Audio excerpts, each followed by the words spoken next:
Hi guys, welcome back. I'm Orlando Santiago and I'm here with my model Adrianna.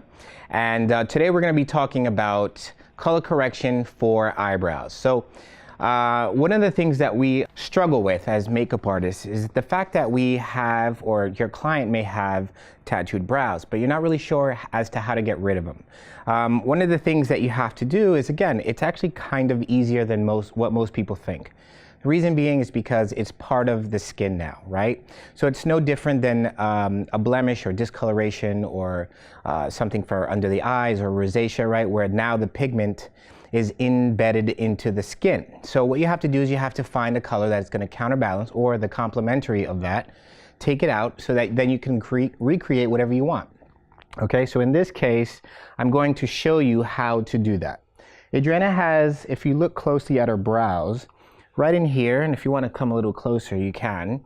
You could see that there is a tattooed color, right? Very different than her complexion, but it's a color that seems to be definitely brown, but it also has a little bit of a blue hue to it, right? So it's a bluish, darker brown. So with that being said, we know that the complementary color of blue is definitely orange, right? Or in the orange family.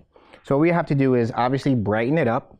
So I'm going to add white into whatever color I'm making, plus I'm adding an orange. So if you add orange plus white, you'll get a brighter peach, okay? So let's take a look at how you get that. So what I'm going to do here is I'm using my palette full of creams. And if you notice, I'm just grabbing a little bit of the product, right? You see that orange there? So with that orange, that's my main color because of the brow color that has blue in it. Then I'm going to grab a little bit of white, okay? So with that, now I have a peach. That's great because now it's brighter and it's warmer, right? So what we're going to do is we're going to take that and perhaps add a little bit of yellow, just a smidge, not too much.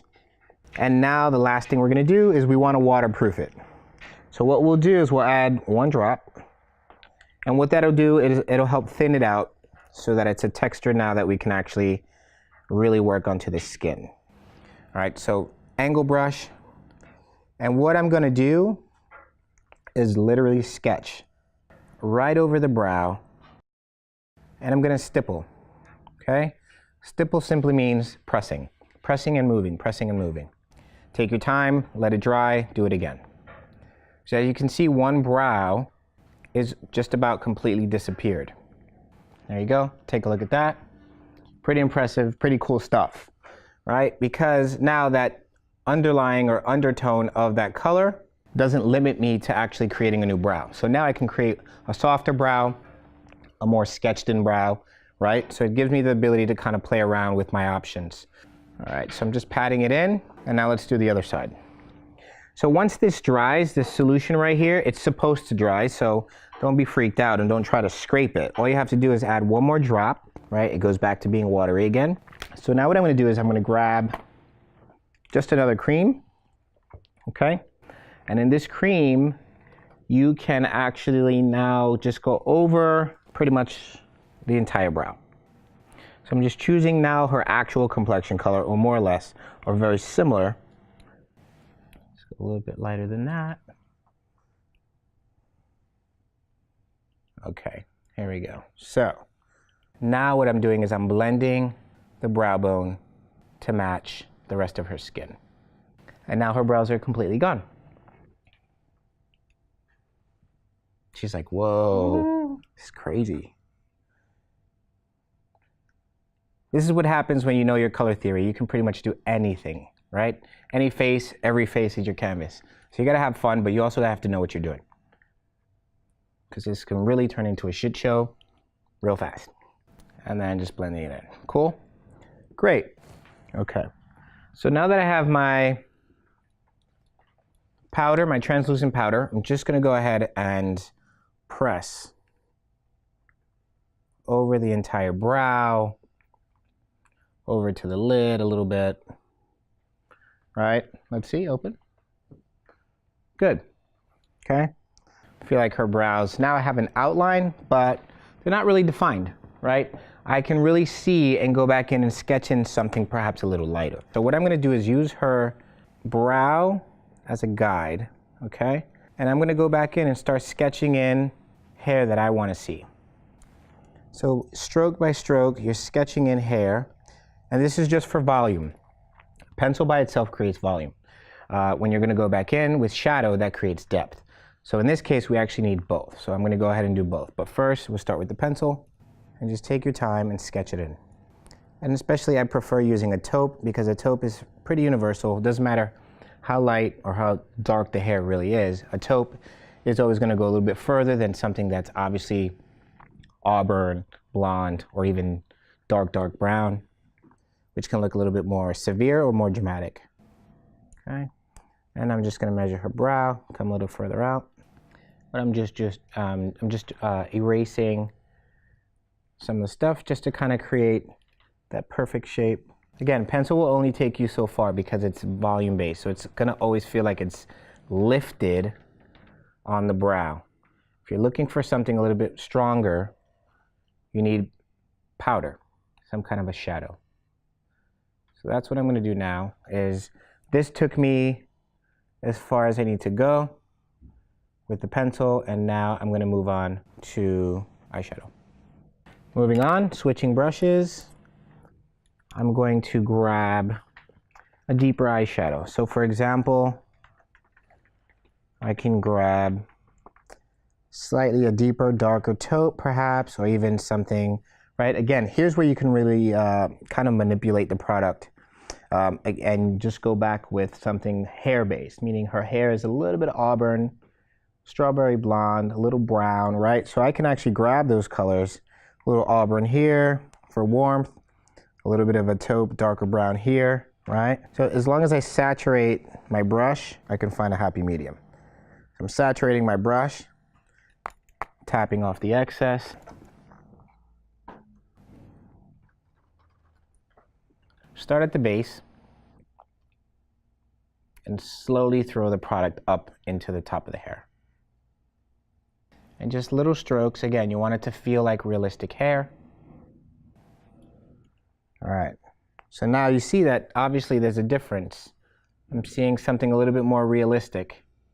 I see the depth. It feels real, doesn't feel harsh, feels nice and soft. Make sure your brow measurements are appropriate.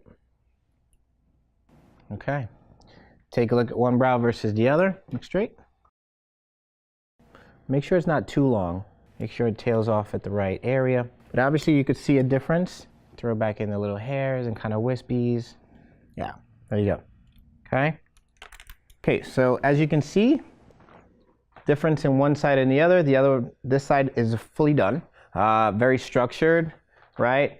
But it's also, this side is completely gone, right? There's a lift. It feels realistic. It feels like hair, right? I've changed the shape, but I've also changed the density and the depth behind it. So I think it looks great. Okay, let's see. They feel good. Okay, now I'm going to go back and do the rest once again with powder.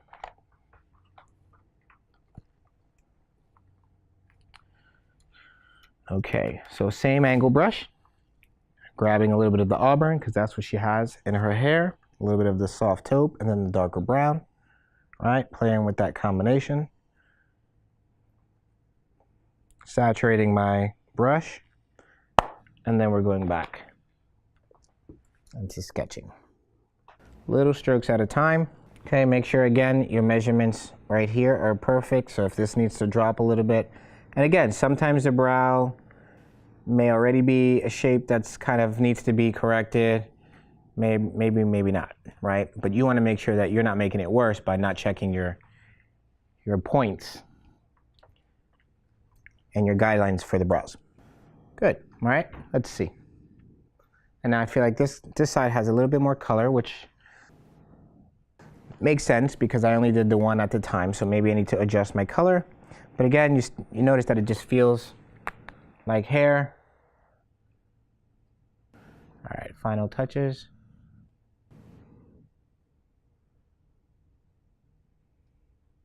Good, all right. So now I'm just tailing it off, doing a little taper at the end and a little bit of just a softer feel in the front. Okay, again, checking your points, making sure that everything is the way it's supposed to be, so that you can see the difference. It's very tough at first because you have to realize, you have to reverse engineer pretty much exactly what you're doing. So again, to recap, you want to go back, you want to soften and cancel and neutralize the brow color, right? Just to get it to look more or less like skin. Once you do that, then you actually apply skin, such as concealer or foundation, preferably a cream that can build nicely, so that it now looks like skin and no hair. Then you go back and use your appropriate tools, such as pencil for volume and shadow for depth, right? Sometimes the combination of both in order to get this finished result, okay?